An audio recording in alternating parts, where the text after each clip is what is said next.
कि मैं आज शो करने जा रहा हूँ, सब कुछ हो चुका है, कल हमारा शूट है और मुझे अचानक पता लगता है कि कोई और आ रहा है वहाँ पे, और वो भी वैसा इंसान जो ऑलरेडी 2 शोज़ कर रहा है, तीसरा शो कैसे करेगा। मुझे ऐसा लगता था कि मेरे से ऐसा बोलने की किसी की हिम्मत नहीं होती, क्योंकि मेरा नेचर भी वैसे ही रहा है, स्ट्रेट एंड एक लुक दे दूँ तो शायद कई लोग समझते डर के मारे शायद पास भी नहीं आते हैं। वहाँ हम एक थाली में पूरा दिन निकाल देते थे, मतलब सुबह भी, शाम और रात, वो हो गया बस, उतना बहुत है। तो वैसे शुरुआत की जॉब करने में, और तब तक कोई असाइनमेंट नहीं, क्योंकि आज कई बार लोग कहते हैं कि प्यार एक ही बार होता है। मुझे ऐसा शायद नहीं लगता कि प्यार एक बार होता है, प्यार कई बार भी हो सकता है। वक्त की चोटें जब हर सपने हर लेती हैं, राह की खीलें पग छलनी कर देती हैं, ऐसे में भी गगन भेद हुंकार लगाना पड़ता है, फिर वापस आना पड़ता है। स्वागत है सर आपका दिल्ली चक्कर पर। Thank you so much. सबसे पहला और सीधा सवाल कि मिलिट्री बैकग्राउंड था आपका जी, कैसे एक्टिंग की तरफ रुख हुआ, किस एज में रियलाइज हुआ कि I should pursue modelling then acting, और घर से कितना फ्रीडम या रोक टोक था? देखिए एक्चुअली टीचर्स तो हर आदमी के टीचर्स जो होते हैं, कि अब आपने जब पढ़ाई की होगी तो टीचर्स तो सबसे इन सब चीज़ों के अगेंस्ट होते हैं कि भाई फिल्में में जाओ या हीरो बनो, पढ़ाई करो। बट समहाउ मेरे टीचर्स, मेरे को याद है कि मुझे 9th या 10th स्टैंडर्ड के आसपास they used to tell me कि यार तुम मॉडलिंग क्यों नहीं करते हो, the kind of look you have. तो वो समय अचानक सबका होता था कि भाई अच्छे दिखते हो, यू नो, और हरकतें भी जैसी हैं, I think you should join that. तो ये एक टीचर की तरफ से आया था, मुझे याद आ रहा है, हमारी इंग्लिश टीचर। बट कभी ऐसा थॉट दिया नहीं, क्योंकि आर्मी बैकग्राउंड था, फैमिली वाले मेडिकल में थे, तो उनका भी यही था कि आप डॉक्टर बनो और अपनी पर्सनल, हमारी क्लिनिक होगी फैमिली की तो वो चलाएंगे। डैडी स्किन स्पेशलिस्ट थे, भैया आर्मी में गया बाद में, तो बैकग्राउंड कुछ ऐसा था कि कोई नहीं चाहता था। लेकिन होता है ना कि जो कुछ नहीं चाहते हो पता लगा वो हो जाता है, और जो चाहते थे, यानी कि हमारे फादर, उन्होंने जब पढ़ाई की या जहाँ तक उन्होंने जो कुछ भी अचीव किया वो थिएटर एक्टिंग से ही किया। स्लोली अपने पढ़ाई के पैसे वो उससे निकालते थे। And my brother was also an actor initially, but वो कोई नहीं आया इंडस्ट्री में, और जिसने कुछ नहीं किया वो ये इंडस्ट्री में आया। सो वो कहते हैं ना, कई बार ऐसा हो जाता है कि जब आप ये आइडिया प्रपोज करते हैं फैमिली को, तो फैमिली से बहुत लोग या तो चुप हो जाते हैं, या तो मुंह पर ना बोल देते हैं जी, या तो लाइक पूरा कट ऑफ ही कर देते हैं। कैसा नहीं, डेफिनेटली मैं ये नहीं कहूँगा कि मेरी फैमिली ने मुझे कि अरे जाओ बेटा, ऐश करो, हीरो बनो और फिल्मों में जाओ। It was always army background, strict, father was very strict, though he was friendly but very strict. तो ये तो ऑप्शन था ही नहीं हमारी लाइफ में कि भाई तुम इंडस्ट्री ज्वाइन करोगे या सीरियल्स या फिल्म्स करोगे। तो ही वॉज अगेंस्ट, और ये था कि मेडिकल करो पढ़ाई के लिए। मैंने पीएमटी के लिए तैयारी भी सोची कि करूँगा, ब्रेक लूँगा, ये वो बहुत कुछ था। एंड जब उनको पता लगा तो मैंने भी सच बोला नहीं कि मैं ये करने आ रहा हूँ। मैं मुंबई आया और ये कहता हुआ आया कि भाई मैं डिज़ाइनिंग का शौक़। तो उन्होंने बोला बायो लेके पढ़ रहे हो और अचानक डिज़ाइनिंग का शौक़, ये क्या बेवकूफ़ियाँ हैं। और देन ऑब्वियसली दिमाग में कहीं ये चीज़ आ गई थी कि मॉडलिंग करनी है। तो मैंने स्टार्ट किया, और डैडी को थोड़ा झूठ बोलना पड़ा कि भाई ये कर रहा हूँ मैं, सो एटलीस्ट डांट ना पड़े, नहीं तो आज यहाँ होते नहीं हम। पर कभी तो पता चला होगा? जी बिल्कुल पता चला। तबीयत बहुत ख़राब हो गई, बॉम्बे में पैसे थे नहीं, जेब में बिना कुछ लिए आए थे। डैडी ने, मुझे याद है कि वो 5,000 रुपये, उस ज़माने के 5,000 बहुत होते थे। वो बहुत होते थे, लेकिन एक हफ्ते से ज़्यादा चलने के लायक भी नहीं था। वो ख़त्म हो गया एक हफ्ते में। अब बोला क्या, हाँ हो गया, जहाँ गए थे वहाँ पे हो गया सब कुछ। अब मुझे झूठ बोलना पड़ा, हाँ मैं फिट हो गया हूँ, सब जगह सेटल हो गया हूँ, कोई टेंशन नहीं है, ये नहीं। और उस समय फ़ोन्स नहीं होते थे, ये पेजर वेजर भी शुरू नहीं हुआ था। तो मोबाइल हम लोगों को कहीं दुकान पे या पान की दुकान पे या किराने की दुकान से फ़ोन होता था, तो वो बेचारे वेट करते थे कि भाई बेटा फ़ोन करेगा। तो मेरा भी होता था 15 दिन में, 20 दिन में फ़ोन कर रहा हूँ। क्यों? क्योंकि कुछ था ही नहीं, पैसे ख़त्म, रहने का कुछ है ही नहीं। वहाँ से शुरुआत हुई स्ट्रगल की, और घर वालों को सच भी नहीं बता सकते थे कि भाई फटी हालत में, नहीं तो थप्पड़ खा के फिर वापस घर पहुँचते थे। सो बड़ा इंटरेस्टिंग रहा है, और आज उसी चीज़ का मज़ा आता है कि बिकॉज वो समय था जब पैसे नहीं है जेब में, रहने की जगह नहीं है, मुंबई जैसे बड़े शहर में कोई जगह ही नहीं है। तो किसी फ्रेंड ने, ऑफ कोर्स 2-4 ऐसे थे दिलदार, जिन्होंने थोड़ी मदद की, रहने के लिए घर दिया। और ये बेलापुर जैसी जगह में, मुझे पता ही नहीं था कि मुंबई कहाँ से शुरू होती है, कहाँ ख़त्म होती है। तो मैं बेलापुर में सेट हो गया, वहाँ से ट्रैवल शुरू होता था, लोकल ट्रेन पकड़ के, खाने को तो होते नहीं थे तो चने देसी भिगो के वो पूरा दिन निकलता था। उसके बाद पैदल चलना शुरू होता था कि भाई कहाँ जाना है। आज इतना आसान हो गया लड़के लड़कियों के लिए कि बॉम्बे में उतरे, अंधेरी में उतरे, किसी पार्टी में गए, कहीं कैफे में बैठे और किसी डायरेक्टर प्रोड्यूसर को पकड़ लिया। हमारे समय में हमें यही पता नहीं था कि ऑफिसेज होते कहाँ हैं। अब ऑफिस ढूंढो कि किधर बनती होंगी फिल्में, किधर बनते होंगे टीवी शोज या एड फिल्म्स। तो वैसा स्ट्रगल शुरू हुआ और हर जगह घूमते घूमते अपनी ये सिचुएशन थी पहले। तो मॉडलिंग का पहला असाइनमेंट मिला या एक्टिंग का ही पहले मिला? कोई असाइनमेंट नहीं मिला। पहले तो खाने के वादे थे कि खाने का जुगाड़ करें कि भाई अभी रोज भूखे तो रह नहीं सकते हो सड़कों पे, तो कहीं जॉब करो जहाँ से कुछ मिले। तो जॉब किया ऑब्वियसली, मार्ग करके एक मार्केटिंग रिसर्च कंपनी, ORG आपको को शायद पता हो, one of the leading Asian company, उसमें मैंने ज्वाइन किया। और वहाँ पे इंटरव्यूज़ करते थे हम सड़कों पे या कहीं कहीं ऑफिस में घुस के लोगों के, और ढकेल दिए जाते थे। तो ये सब होता रहता है। इसलिए हमेशा ये बना रहा है ज़िंदगी में कि कभी कोई आता है तो आज भी वो कहीं से, मुझसे होता नहीं कि मैं किसी को मना करूं या किसी को बोलूं नहीं, क्योंकि हमने वो देखा है। कहीं एंट्री नहीं मिलेगी, कहीं किसी से पूछने जाओ तो इंटरव्यू नहीं मिलेगा। तो सड़कों पे घूमते थे और वहाँ से जो जॉब मिला उससे मेरे ख्याल से 2 या 3 दिन भी निकालना मुश्किल होता था पूरे महीने में जो मिलता था। तो खाने के भी हमारे वही होते थे। और बड़ी बड़ी पुरानी चीज़ें, मतलब मैं डिटेल में नहीं जाऊँगा कि एक एक छोटी छोटी चीज़, जैसे बी रोड में हमारा हॉस्टल हुआ करता जहाँ मैंने बाद में ज्वाइन किया, वहाँ हम एक थाली में पूरा दिन निकाल देते थे। मतलब सुबह भी, शाम और रात, वो हो गया बस उतना बहुत है। तो वैसे शुरुआत की जॉब करने में। और तब तक कोई असाइनमेंट नहीं, क्योंकि फ़ोटोज़ कहीं करवाओ, किसी को फ़ोटो देने जाओ, उसके लिए भी पैसे लगते हैं। तो जब ज्वाइन किया किसी को, उसने बोला 5,000 लगेंगे, 6,000 लगेंगे। यहाँ कुछ 500-600 का जुगाड़ नहीं होता था।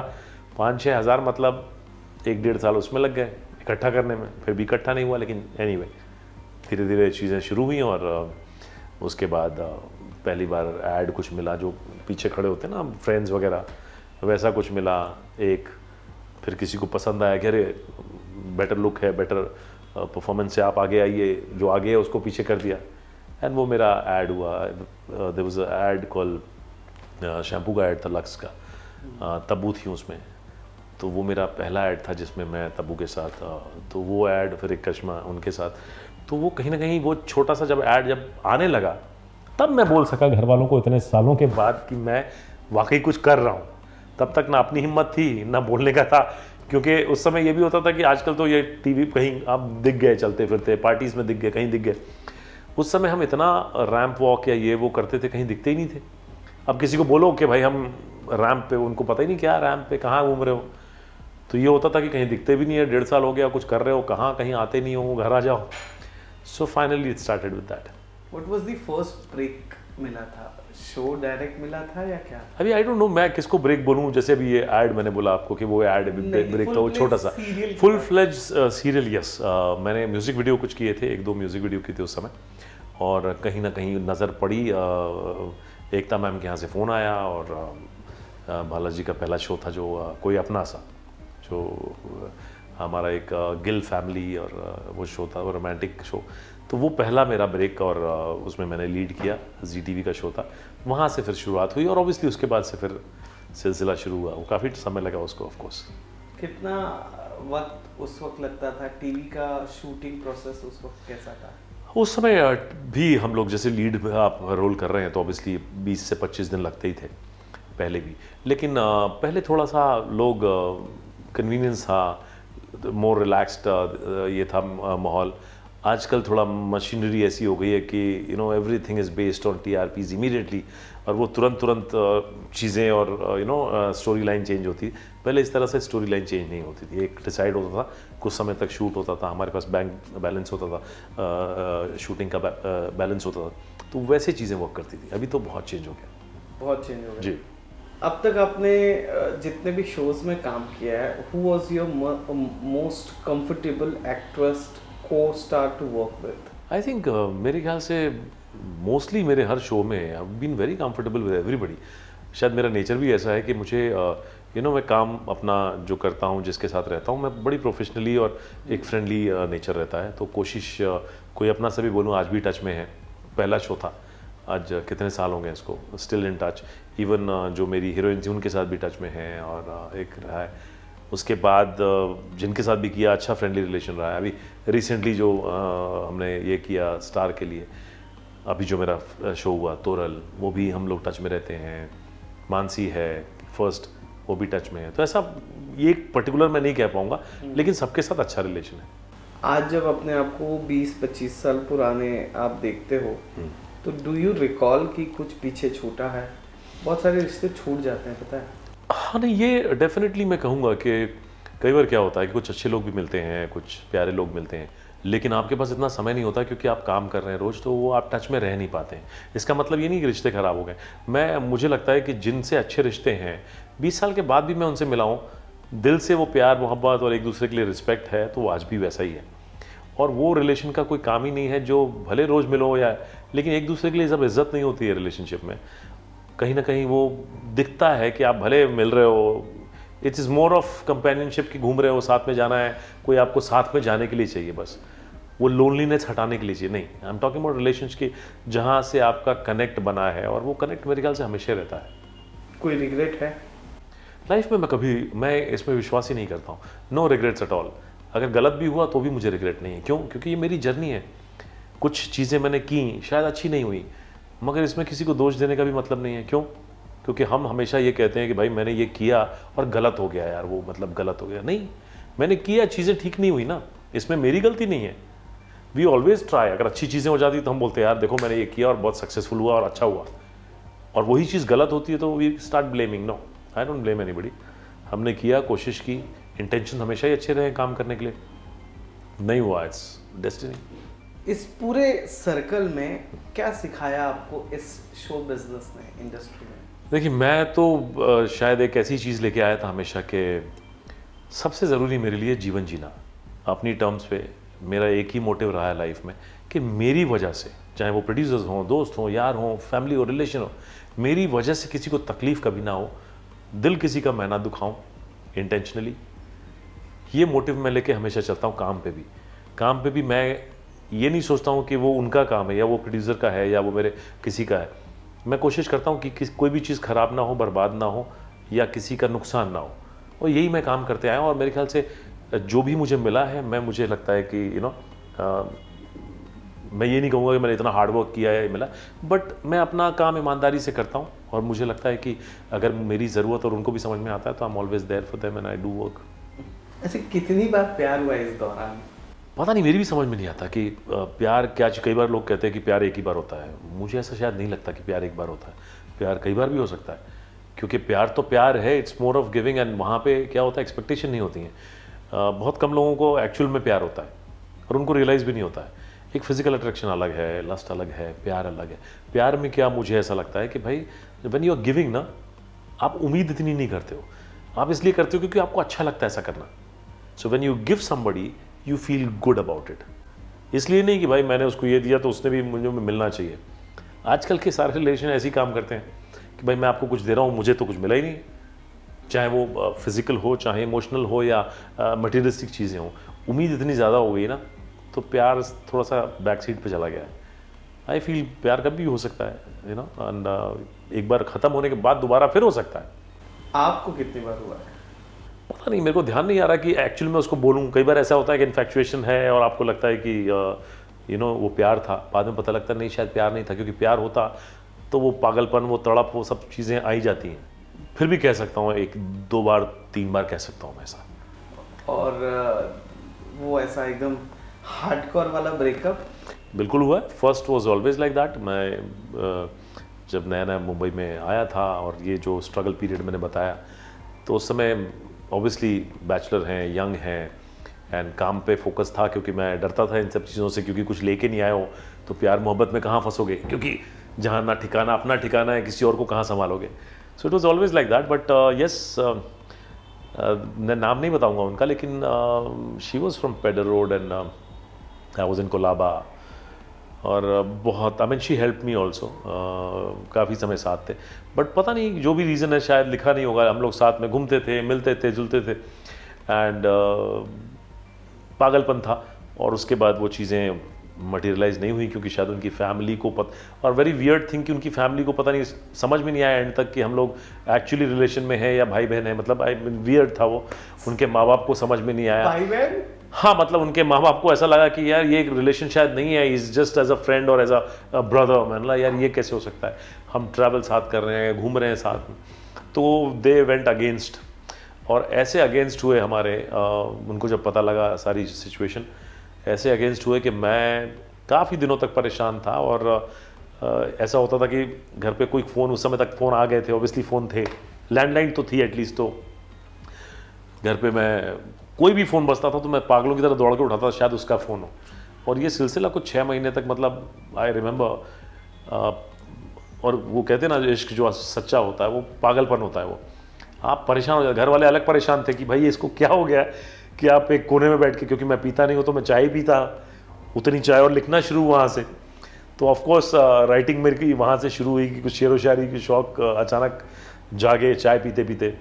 We done that actually. वो बड़े प्यारी चीज़ें होती हैं वो उस एज में, है ना, कुछ इमेच्योरिटी भी होती है। तो we have done that and gone through all that, so it was madness. Yes, इश्क अधूरा रहता है ना तो जिंदा रहता है। हाँ, मतलब जिंदा रहता है, लेकिन आप मरे मरे से रहते हो, क्योंकि हालत ऐसी हो जाती है कि वाकई ये चीज़ें ऐसी हैं, और जो इश्क करता है उसको समझ में आता है कि वो, और वो उसके लिए कोई एज नहीं होती है। When you are in love you are really mad, मतलब आप ऐसी ऐसी हरकतें कर जाते हो जो आप खुद यकीन नहीं करते कि आप भी ऐसा कर सकते हो। Do you share all this with your kid? No, इतना नहीं, मैं जल्दी उसको बड़ा नहीं होते देना देखना चाहता हूँ। Let him enjoy his life. But what if someday he comes to you and he say, हाँ, मतलब आने वाले समय में definitely I can share, but अभी छोटे हैं तो you know, but you will openly guide him कि भाई देख ऐसा हो चुका है, ऐसा होता है। Yes yes yes, so be aware. नहीं, आई डू दैट अभी, मतलब यू नो चीज़ें हैं, because been there, I got into this, then of course I fell in love again and I got married and you know everything, and again I'm single, whatever reason जो भी है, you know, कई बार होता है you fall in love, you fall out of love also for whatever reasons, so that happens. अभी कितना scope है वापस प्यार में पड़ने का? ये मेरे ऊपर नहीं है, सामने वाले के ऊपर है कि ऐसा कौन मिलता है मुझे जो वाकई मुझे फिर से गिरने पे मजबूर करता है और गिर के उठने में मजबूर करता है। So let's see how, it's not about falling, it's rising, in fact it's wrong this. तो what kind of bond you share with your kid? You know, कई बार ऐसा होता है कि एक तो you have that texture of voice, you have that personality, you have that strict schedule of shooting, जहाँ कोई टाइम फिक्स नहीं है। वहाँ आप कैसा रिश्ता शेयर करते हो अपने बेटे के साथ, क्योंकि वो टीनेज में है जी, और वो भी कहीं ना कहीं अपनी जिंदगी जी रहा होगा, दुनिया देख रहा होगा, तो कैसे वो बातचीत कैसे होती है, या एक फादर कैसे नोटिस करता है इसके बैग देखना, या कपड़ों से आइडेंटिफाई करना, या खर्चों से पता करना आज ये डेट पे जाके आया है? नहीं, अभी तो बहुत छोटे हैं, अभी तो वो सिचुएशन आई नहीं है।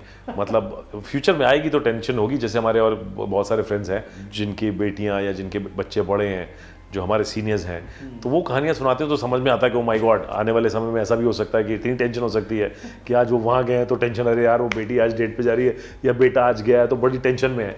तो वो सुनते हैं, अभी हमारे लिए समय बाकी है, but yes, I am Bond is always great, because जैसे कि आपने बोला कि शेड्यूल हमारा, मेरी यही कोशिश होती है, मैं वही बोल रहा हूँ कि ये कोशिश होती है कि जितना समय हम निकाल सकें घर वालों के लिए। मैंने कहा है कि इट्स वेरी इंपॉर्टेंट कि बैलेंसिंग इज़ वेरी इंपॉर्टेंट। आप प्रोफेशनली सक्सेसफुल हो सकते हो, ये आपका मानना है, सक्सेस हर आदमी के लिए अलग है। मेरे लिए सक्सेस ये है जब आप सारी चीज़ें बैलेंस कर पाओ, अपने परिवार को भी बैलेंस कर पाओ, अपनी ज़िंदगी बैलेंस कर पाओ, ज़िंदगी जी पाओ। पैसे तो सभी कमा लेते हैं, हमारे साथ बहुत सारे ऐसे दोस्त हैं जिन्होंने बहुत पैसे कमाए और आज हैं ही नहीं कहीं। तो ये मौका मिला है आपको कि आप जी भी रहे हो अपनी ज़िंदगी, तो बैलेंस करते अगर निकल पाओ तो that's a great thing. I try and balance that कि मैं उतना काम करूं जितना मैं अपने परिवार के लिए समय भी दे पाऊँ। ऑब्वियसली। अच्छा, एक्टर हो तो रिजेक्शन का भी सामना किया होगा, एंड कभी कोई ऐसा रिजेक्शन जिसने आपको झकझोर कर रख दिया कि भाई ये क्या था? जी बिल्कुल, और एक्टर क्या, मेरे ख्याल से हर आदमी की ज़िंदगी में रिजेक्शन तो एक ऐसी चीज़ है कि जिससे आपका पीछा ज़िंदगी भर नहीं छूटने वाला। और मेरा पीछा तो मतलब मैं फर्स्ट डे से रिजेक्शन बहुत बार हुए, और यहाँ तक कि कुछ बन जाने के बाद किसी मतलब एक आप समझें कि आप योग्य हैं, उसके बावजूद आपको जगह नहीं मिल रही है, आप कहीं पे ऑलमोस्ट आपका काम शुरू हो गया, आप वहाँ पे हैं नहीं, आपको हटा दिया जाता है, वो भी रिजेक्शन है। लेकिन इन सब चीज़ों से आदत डालनी पड़ती है कि ये कोई फ़र्क नहीं पड़ता है, लाइफ में आपको सिर्फ चलते रहना है। यू नो, हमेशा बोलता है ना, वो बड़ी चीज़ है कि फिर वापस आना पड़ता है, फिर वापस आना पड़ता है। वक्त की चोटें जब हर सपने हर लेती हैं, राह की खीलें पग छलनी कर देती हैं, ऐसे में भी गगन भेद हुंकार लगाना पड़ता है, फिर वापस आना पड़ता है। भाग्य को भी अपनी मुट्ठी अधिकार से लाना पड़ता है, फिर वापस आना पड़ता है। पत्थर की बंदिश से क्या बहती नदियां रुकती हैं, हालातों की धमकी से क्या अपनी नज़रें झुकती हैं। ये लंबा है, मैं उतना नहीं बोलूँगा because it's too long, but that is a reality कि आप गिरते हो, पड़ते हो, टूटते हो, लेकिन उठना ही पड़ता है, क्योंकि उसके अलावा आपके पास चारा नहीं है। या तो आप थम जाओ, बात ख़त्म, या फिर आप चलते रहो, वही आपकी जर्नी है। और रिजेक्शन तो हर जगह है, फैमिली में भी है। आप अच्छा नहीं कर रहे हो तो फैमिली भी आपको एंटरटेन नहीं करेगी। जब आप मेहनत कर रहे हो, लगन से कुछ कर रहे हो, तो आपके दोस्त यार सबका नज़रिया बदलता है, और यही जर्नी और यही लाइफ है। तो ये कांट बी इग्नोर्ड। एक शो कोई होगा ना कि जहाँ से रिजेक्ट हुए वो हर्ट कर गया कि यार। नहीं, बहुत से हैं, नाम नहीं बोलना चाहूँगा। और हमारे कुछ प्रोड्यूसर, हमारे दोस्त भी हैं, हमारे साथी भी हैं जिन्होंने, बहुत से हैं जी बहुत से हैं एक्चुअली, क्योंकि यार जब से काम कर रहे हैं तब कुछ से तो ऐसे बड़े बड़े किसी का शोज नाम ले सकते हो। नहीं, मैं नहीं लेना चाहूँगा, क्यों चीज़ें वो करनी है। वो उनकी मर्जी रही होगी, या उनकी कुछ ज़रूरत या उनकी कुछ मजबूरी रही होगी। हाँ। तो जो जिन्होंने किया ऐसा कि मैं आज शो करने जा रहा हूँ, सब कुछ हो चुका है, कल हमारा शूट है, और मुझे अचानक पता लगता है कि कोई और आ रहा है वहाँ पे, और वो भी वैसा इंसान जो ऑलरेडी 2 शोज़ कर रहा है, तीसरा शो कैसे करेगा, वो भी लीड में। तो ये सारी चीज़ें रही हैं, बट अब लगता है कि क्या करना है। अच्छा, उस वक्त ये बड़ा होता था, एक एक्टर 3-3 शो में, 4-4 शो नहीं, ये कुछ कुछ ऐसा होता था कि अब भाई शुरू से रहा है चैनल, प्रोडक्शन हाउसेस, जिसका जो कनेक्शन हमारा ये है कि भाई काम किया हमने, आपके लिए काम किया। मैं अलग से कोई रिलेशन बना नहीं सका, या किसी से वो होता भी नहीं हमसे। I am always nice to everybody, दिल से काम करते हैं, आपके लिए इज्जत है, सब कुछ है, बट वो अलग से जो एक होता ना कनेक्शन, वो शायद नहीं होता, क्योंकि ईमानदारी से काम कर रहे हैं। That is what I feel. तो वो होता रहा है हमेशा, but I don't feel anything against them. मुझे लगता है शायद उनकी कुछ मजबूरी है, या फिर उन्होंने मुझे इस लायक नहीं समझा, या फिर समझा मैं not capable. So I just don't feel कि ठीक है, इट्स ओके। अच्छा, आपने यहाँ ख़त्म कर देता, लेकिन अभी जैसा आपने कहा कि आप प्लीज़ नहीं कर सकते, तो कभी ऐसा हुआ है कि कास्टिंग काउच वगैरह आपके रास्ते आया है? मॉडलिंग से आप आए हो ना, तो बहुत हुआ भी होगा मुझे लग रहा है। नहीं, सारी चीज़ें होती रहती हैं। मुझे जनरली मैं बोलता हूँ, मुझे कुछ फ़र्क नहीं पड़ता। मैंने बोला, आपने हैंडल कैसे किया था? हर आदमी का तरीका अपना अपना हैंडल करने का। मैं इग्नोर कर देता था और वहाँ से निकल जाता था, कोई मतलब नहीं रखा मैंने कभी।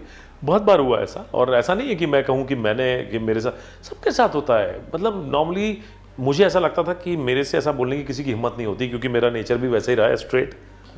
एंड एक लुक दे दूँ तो शायद कई लोग समझते डर के मारे शायद पास भी नहीं आते हैं। जब तक मैं स्माइल दे के और हंस के ना बात करूं तो सामने वाले को हिम्मत नहीं होती मेरे से इतना अप्रोच करने की। बट उसके बाद भी लोगों ने हिम्मत की है, मतलब आप दाद देनी पड़ेगी कि they have done it. But appreciate करते हो उस हिम्मत को। नहीं, ठीक है। अभी जो है इंडस्ट्री में, जिनको पता ही है, मतलब जिनसे हुई है उनको पता भी है कि क्या है। सो सब तरीके से हैंडल किया। उस समय थोड़ा हमारा टेम्परामेंट अलग होता था, तो उस तरीके से हैंडल किया। आजकल प्यार से हैंडल कर लेते हैं। सो अच्छा, आजकल भी होता है? नहीं, मतलब अब तो ज़रूरत ही नहीं पड़ी इतने सालों में, लेकिन हाँ, आई थिंक कुछ 10-15 साल पहले भी एक बड़े फेमस किसी ने ट्राई किया था फिल्मों के लिए, तो उनको पता लगा, तो इसलिए। बट उनको भी पता है कि किससे डील कर रहे हैं, तो कोई ऐसा आता ही नहीं, किसी की हिम्मत नहीं होती ऐसा। हमारे साथ तो जनरली किसी की भी नहीं हुई।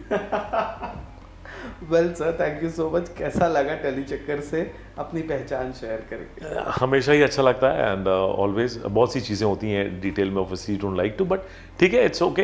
We are there and we'll be always there. Hi, this is Rishikesh Pandey, और ये थी मेरी पहचान। आप देख रहे हैं टेली चक्कर, और कमेंट करके ज़रूर बताइएगा। सारी डिटेल तो नहीं, लेकिन बहुत कुछ खुलासे किए हैं हमने। कीप वॉचिंग टेली चक्कर।